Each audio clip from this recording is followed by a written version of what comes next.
Hello everybody, this is Gregory with How I Lost Over 100 Pounds and I've kept it off for 30 plus years, where there should be no hesitance in your weight loss and maintenance.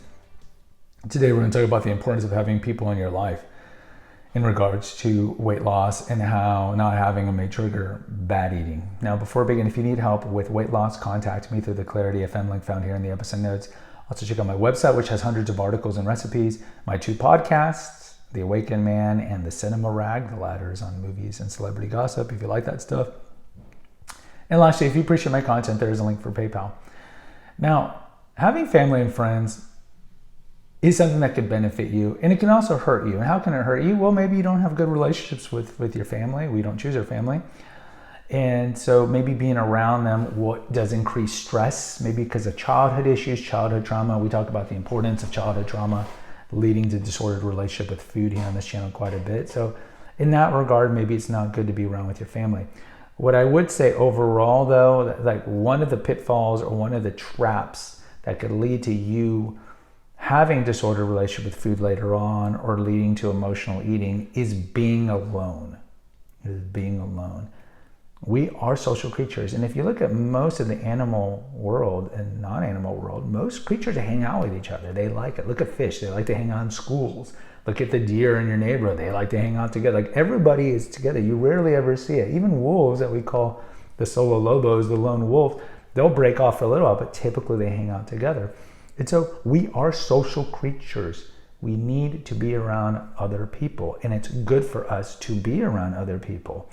And so if you don't have at least 1 or 2 close friends in some relationship with your family, or if you don't have any friends at all, this can lead to emotional eating, depressing eating, angry eating, lonely eating, all these things. And it's not good. There's an old phrase that idle time is the workshop of the devil. And there's corruptions to that title, but it's essentially like if you have too much free time, or if you don't have enough like interaction time, if you're essentially playing video games all day and eating Hot Pockets, that this can lead to bad things. If you have too much idle time, too much leisure time, which I think, if you think of the greater scope of world history and humankind, this is the time that we've had the most leisure ever in human history. Most of the time we had to work the fields, and even if we wanted to eat, we had to find the food, chop off its head, pull out its feathers, all these things. So we have all this done for us. And you could argue that in terms of our psychological health, it's not been good for us, because when you're busy trying to eke out existence, you don't have time to worry about social phobia and all these things like that. But either way, you want to have people in your life, because having people in your life is enriching as a whole. Again, if you eliminate the toxic people, we're not talking about that. Just in general, if you have neutral relations with your cousins or with your brother or with your parents, or whatever, your college friends, it does behoove you, and it behooves all of us to nurture these relationships, because again, we are social creatures, and having a good group of friends, it's not like you need to have 57 friends. There's that saying about social media, the more Facebook friends you have, the less you have in real life. You don't need to have a lot of friends, but it's important to have at least 2 or 3 close friends that you can confide in, share with things, bounce ideas off of.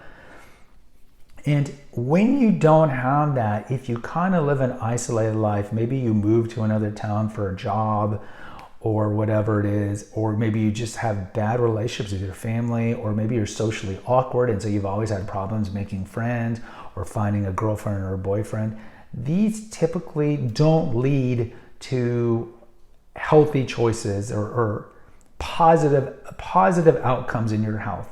Study after study will show that being married is good for your health.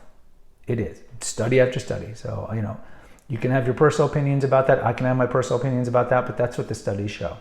And so that kind of reinforces the idea that we need people in our life, that we're social creatures. And yes, you can be like the explorers of the old days, or be in some form of lockdown in a prison. But we know, like, when they want to punish people, what do?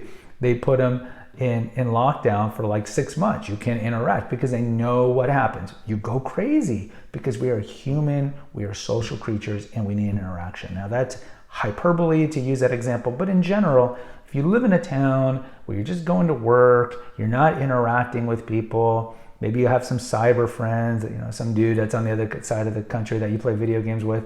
But that's not the same. So what I tell you is, look, if you're alone, you are more likely to engage in disordered eating and bad drinking and all these things because you're alone, and we're human and we're social creatures. So the best thing to do is, yes, join a church group, join some sort of groups, reach out, find people to hang out with, because it will enrich your life. And if your life is more enriching and you have more outlets for social interaction and finding meaning and purpose and hobbies and all these things, a purpose-driven life, whatever you want to call it, you're less likely to do the pity road, the woe is me road, the depression road, the sad road. And we know that road typically leads to a disordered relationship with food and drugs, and that's what we don't want.